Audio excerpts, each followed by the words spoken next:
Apakah nasib demokrasi kita akan kian bermartabat atau justru tanpa adab? Mbak Titi, silakan closing statement Anda. Pemilu adalah instrumen demokrasi, itu pengetahuan umum. Tapi pemilu saja tidak cukup. Kalau sekedar mengandalkan itu pilihan rakyat, Korea Utara juga ada pemilu. Dan pilihannya itu kalau bisa 110% begitu ya. Cina juga demikian. Jadi bukan sekedar rakyat memilih, tapi pilihan dan suara rakyat itu dihasilkan dari proses yang bagaimana dulu. Indonesia berdasarkan VDEM dengan data yang dirilis 2023 masuk dari 9 negara yang dalam 12 tahun terakhir mengalami penurunan demokratisasi signifikan. Bergabung dengan Myanmar, Filipina, dan juga beberapa negara lain. Dan tentu kita tidak ingin semakin tergelincir. Terakhir misalnya Transparency International merilis Corruption Perception Index. Skor kita itu 34. Makin turun peringkatnya dari 110 ke 115. Tapi yang lebih anomali di antara negara-negara yang masuk kategori negara demokrasi belum sempurna atau flawed demokrasi, bahkan negara demokrasi cacat, itu pun dari 48 negara yang masuk kategori itu, skor indeks persepsi korupsinya adalah rata-rata 48. Kita skornya 34. Itu dikontribusikan oleh apa? Oleh kita suka berpemilu, pemilu itu menjadi proses politik reguler dan rutin, tapi tidak anti korupsi, tapi tidak konsisten berdemokrasi, menerapkan kultur politik yang tadi anti korupsi, anti kolusi, anti nepotisme. Tiga itu adalah semangat reformasi.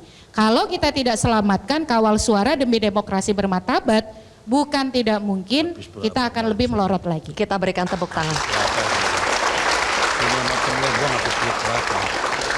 Dari 03 Mas Andi, masih adakah harapan bahwa apa yang terjadi hari ini tidak akan berdampak membuat demokrasi kita semakin mundur di kemudian hari?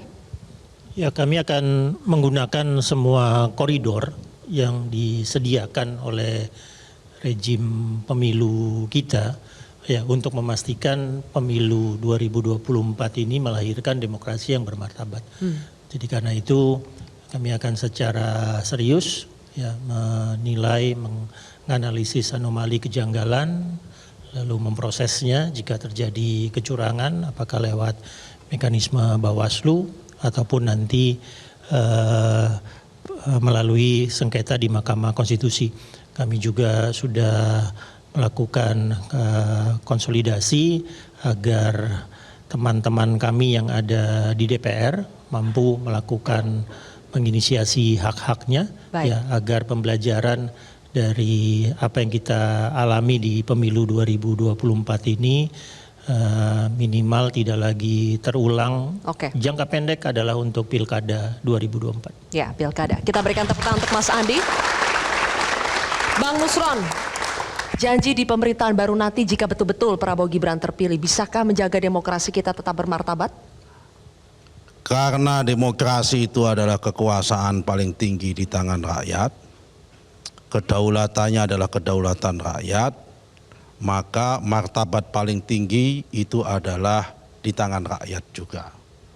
Dan kemartabatan itu diwujudkan, perwujudannya adalah melalui suara rakyat itu. Dan kami mengatakan suara rakyat itu adalah nurani rakyat, kehendak rakyat. Meskipun yang bersangkutan dikatakan sebagai orang bodoh, orang tidak cerdas, orang tidak pintar, ya kan? Tapi itulah kecerdasan rakyat adalah memilih dengan hati nuraninya. Baik. Dan marilah kita sama-sama kompetisi untuk mengambil hati rakyat. Oke, kita berikan kalau tepuk perlu, tangan. kita undang pada pemilu mendatang kaum-kaum intelektual atau yang menyatakan dirinya cerdik pandai, ayo kita kompetisi bersama-sama, baik legislatif maupun eksekutif, mengambil hati rakyat secara bersama-sama. Terima kasih. Baik, kita berikan tepuk tangan untuk Bang Nusron. Prof. Ikrar, silakan. Ya, terus terang ya, demokrasi tidak akan berjalan dengan baik tanpa adanya aturan hukum yang pas juga.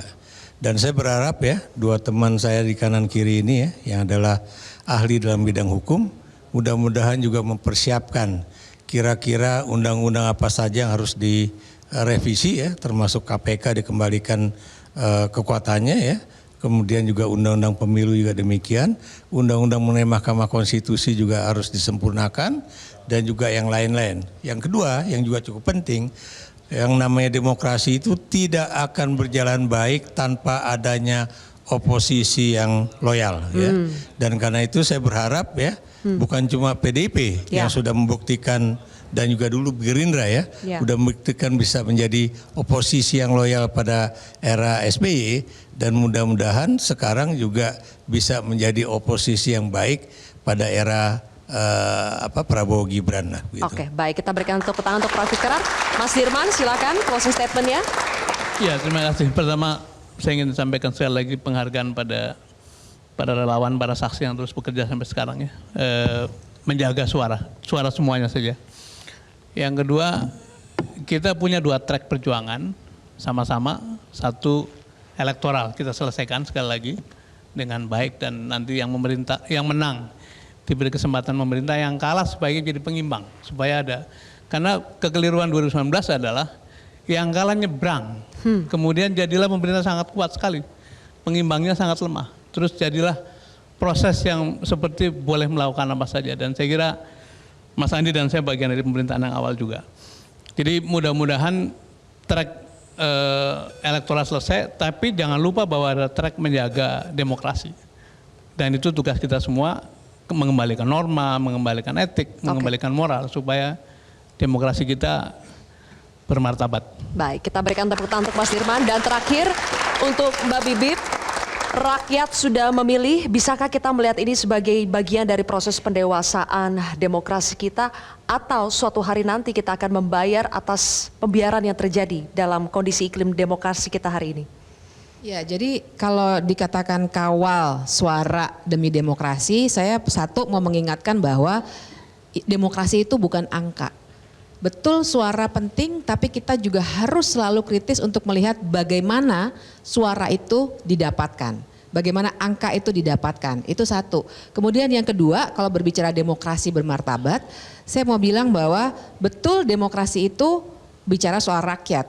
Tapi itu artinya ketika demokrasi berjalan harus ada akuntabilitas kepada rakyat.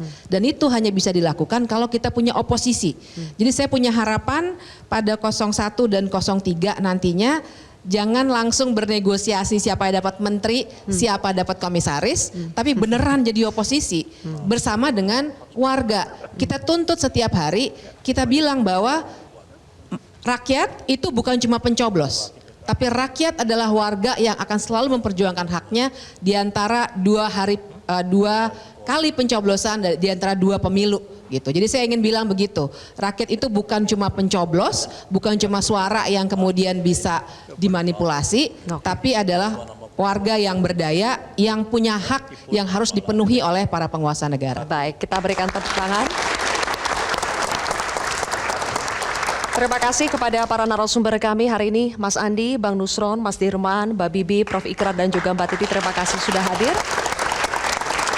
Pemirsa, demikianlah akhir dari live event spesial Indonesia Memilih kali ini. Saya Zilvia Iskandar beserta seluruh tim yang bertugas mengucapkan terima kasih. Kami pamit undur diri, tetap kawal suara demi demokrasi bermartabat. Jelajahi cara baru mendapatkan informasi. Download Metro TV Extend sekarang.